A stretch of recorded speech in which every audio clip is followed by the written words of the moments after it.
조갑제 TV 시청자 여러분 안녕하십니까. 어떤 나라가 민주국가냐 아니냐 하는 것을 판단하는 몇 가지 기준 중에 가장 중요한 게 사법부의 독립입니다. 사법부의 독립은 누구로부터의 독립이냐? 첫째, 가장 중요한 게 권력으로부터의 독립입니다. 대법원장은 대통령이 임명하고 국회가 동의를 해줍니다만은 일단 대법원장이 취임하면은 삼권 분립에 의해서 사법부를 대표하는 사람으로서 국회와 대통령과 동등한 자리에서 독립을 지켜야 합니다. 독립성을 지켜야 합니다. 즉 재판을 헌법이 정한 대로 법률과 양심에 따라서 해야 합니다. 법률과 양심 두 가지 기준입니다. 그리고 또 하나는 여론으로부터의 독립입니다. 언론으로부터의 독립입니다. 여론, 언론에 휘둘리면 안 됩니다. 우리 사법의 역사는 지난 70년 동안 여러 가지 우여곡절을 겪기는 했지만 나름대로의 그 독립성을 유지하기 위해서 노력해 왔습니다. 그러나 이 독립성을 유지하려면은 판사 개개인이 법률과 양심에 따라야 합니다. 그러나 최근 판사들이 좌경화되어 가지고 자기의 이념에 따라서 판결을 하는 것 같은 현상이 드러나기 시작을 했습니다. 바로 민주화 시대에 지난 한 10여 년, 20년 정도 시간에 좌경 판사, 문제 판사, 그리고 그 안에 우리법연구회와 같은, 지금은 이름 바뀌었지만은 이런 특정 성향의 단체가 조직을 결성을 해가지고 하나의 세를 만들어냄으로써 한국의 사법에 대한 불신이 커졌습니다. 과거에는 권력에 순응한다는 불신이 있었다면 이번에는 이념을 따른다. 공정한 재판이 어렵다. 특히 이념적 성향이 드러나기 쉬운 시국 재판에서는 공정성이 어렵다. 대충 좌파에게 유리하고 우파에 불리한 판결이 계속 나오고 있다 하는 성향이 확인된 것은 최근 한 20년입니다. 특히 김대중 정권 들어서고 나서죠. 문재인 정권 들어서서는 여기에다가 권력으로부터의 영향을 노골적으로 받습니다. 그러니까 여론과 언론, 특히 언론, 집단 행동을 잘하는 좌파에다가 좌파가 정권까지 잡았으니까 이제는 이 사법부의 독립은 더 어렵게 되었습니다. 선동된 여론, 그리고 언론 그 자체, 그리고 수많은 좌파 성향의 단체들이 행사하는 압력, 플러스 문재인 정권이 가지고 있는 좌경 성향, 어떻게 보면은 지금 사법부는 위기에 처했습니다. 선동된 여론과 이념적 성향이 법치를 압도하는 권력으로부터 동시에 협공을 당하는 자리에 지금 판사들이 있습니다. 판사들이 참 어렵습니다. 더구나 문재인 대통령이 대법원장으로 임명한 이 김명수 전 춘천지방법원장은 바로 이념적 편파성을 노골적으로 내세우는 우리법연구회 출신입니다. 이미 이분이 대법원장으로 임명될 때부터 한국의 사법은 좌경화될 것이다 는 우려가 있었습니다. 그리고 분열될 것이다. 좌파적 성향의 사람들이 늘 해야 하는 것이 분열입니다. 분열시켜야 상대를 장악할 수가 있습니다. 좌파가 절대 다수가 되는 세상은 좀 드물거든요. 김명수 대법원장이 들어서고 나서 이 법원이 조용할 데가 없습니다. 요사이는 언론에 노골적으로 대법원장발 사법파동이란 말이 나옵니다. 이 단어가 얼마나 치명적인 단어입니까? 대법원장 발사법파동. 대법원장은 우리나라에서 가장 객관적이고 중립적이고 신뢰를 받아야 할 위치에 있습니다. 왜냐? 국회는 이익을 놓고 다투는 이익 집단, 정당이 모인 데입니다. 국회의원들이 모인 장소입니다. 국회는 공정할 수가 없어요. 생리상. 대통령도 정치인입니다. 정치인은 공정하기가 힘듭니다. 그러나 대법원장은 공정할 수가 있습니다. 대법원장은 어떤 정파적 이해관계라든지 이념이라든지 여기에 따르지 않고 오로지 사실, 헌법, 법률, 양심, 공정성만 믿고 재판을 할 수 있도록 보장되어 있습니다. 임기도 보장되어 있고 신분도 보장되어 있습니다. 또 존경합니다. 어떤 사람들은 법관을, 판사를 신의 대리인이라고 합니다. 어떤 사람한테 사형을 선고할 수 있는 것은 신적 존재가 아니면 안 되죠. 다만 여기서의 신이라는 것은 법이라는 뜻입니다. 법이 신처럼 엄정해야 되죠. 한 손에 저울 들고 한 손에 칼 들고 있지 않습니까? 법의 상징이. 칼은 엄격성입니다. 저울은 균형, 공평성입니다. 공평한 칼이어야 합니다. 공평한 칼이어야 합니다. 그런데 최근에 전임 양승태 대법원장 시절에 있었던 무슨 블랙리스트가 있다. 문제 판사들을 불이익 주기 위해서 블랙리스트를 만들었다. 이런 문제가 제기돼 가지고 그것을 조사를 했더니 블랙리스트가 없는 것으로 밝혀졌습니다.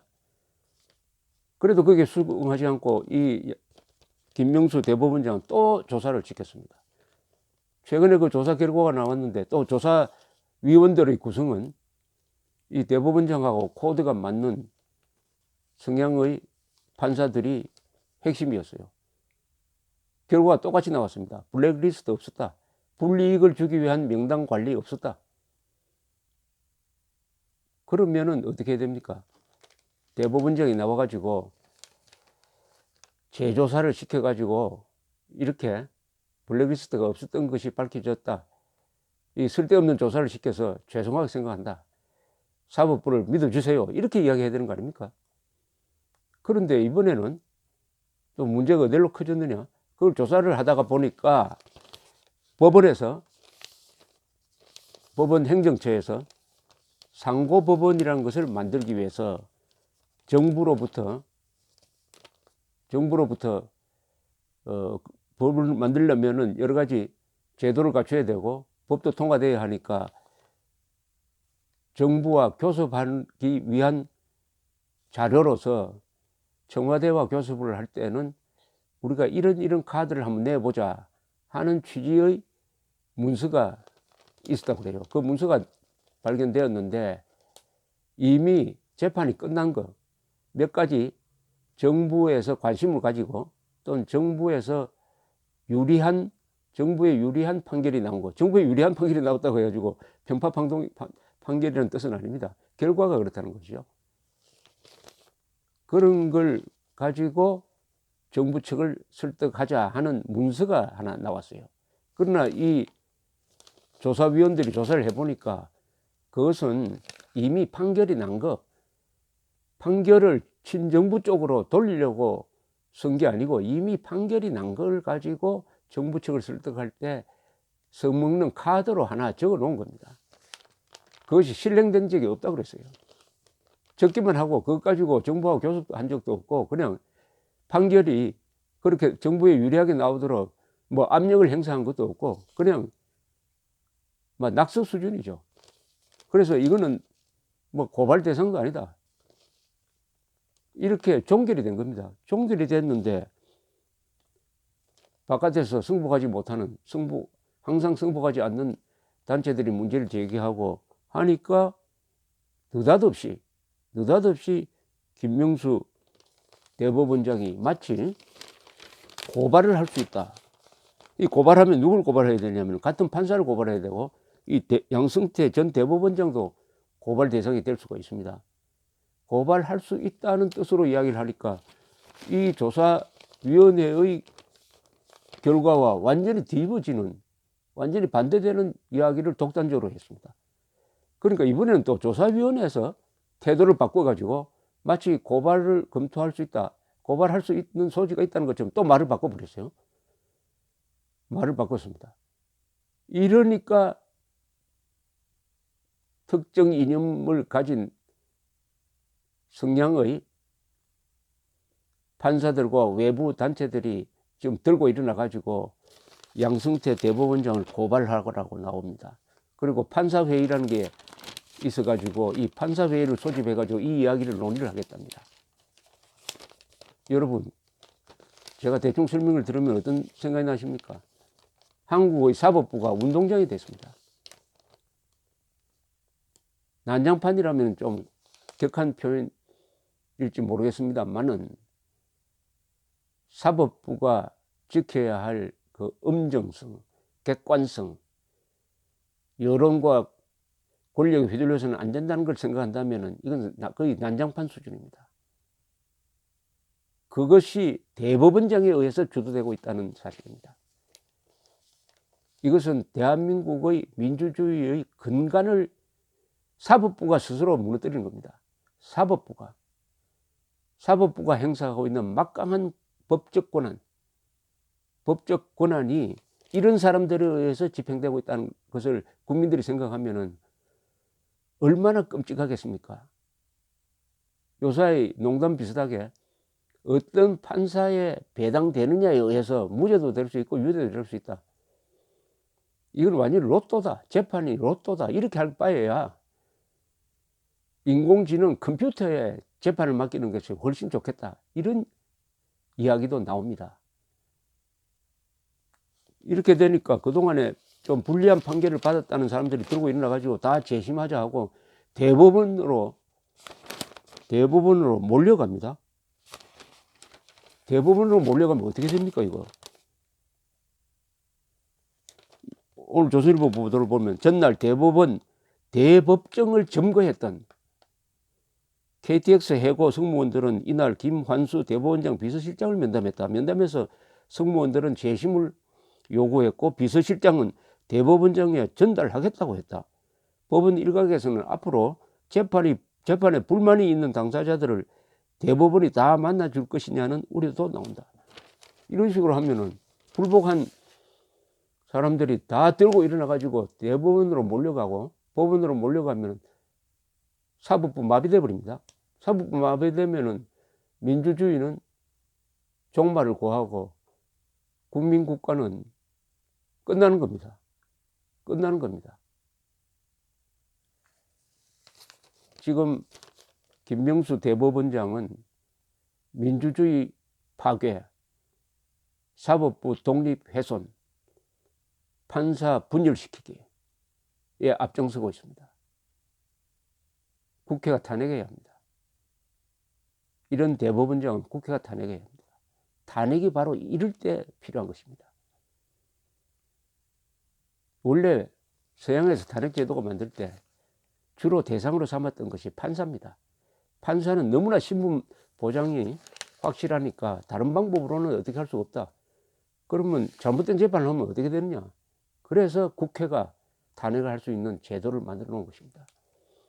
여야를 넘어서 한국의 민주주의를 지키기 위해서는 이렇게 법적 안정성을 해치는, 법이 흔들려 버린다 그죠. 골대가 축구를 하는데 골대를 자주 옮기면 되겠습니까? 더구나 골대를 지켜야 할 골키퍼가 골대를 마구 옮기면 되겠습니까? 우리나라 사법 역사상 이런 일은 처음입니다. 처음입니다. 대법원장이 대한민국 통합의 상징입니다. 우리가 흔히 통합 하는데 통합에도 기준이 있어야 합니다. 범죄자와 피해자가 화해하는 게 그게 통합이 아닙니다. 기준이 있어야 됩니다. 기준. 그게 법입니다. 헌법이죠. 헌법에 복종하는 것, 이게 통합입니다. 그런데 법을 집행하는 사람들이 이렇게 서로 싸우고, 더구나 대법원장이 그 분열의 중심에 있다 하면은 대한민국 사법에 대한 불신이 확산이 되고, 불신이 확산되면은, 법을 믿지 않게 되면은 그 나라는 야만으로 돌아갑니다. 장글로 돌아갑니다. 그때부터는 무엇에 의존합니까? 돈에 의존합니다. 권력에 의존합니다. 나중에는 폭력에 의존하게 됩니다. 대한민국이 21세기에서 조선조를 넘어서 그 야만으로 돌아가기를 원하십니까? 물론 그렇게 되기를 원하는 세력이 한국에 있죠. 계급투쟁론자들입니다. 계급투쟁론자들은 법을 어떻게 보느냐 하면은 권력의 수단으로 봅니다. 권력의 도구로 봅니다. 대한민국 위기에 있습니다. 그러나 국회가 대법원장을 탄핵하면은 한국의 민주주의와 법치가 사는 길이 열릴 것이라고 생각합니다. 감사합니다.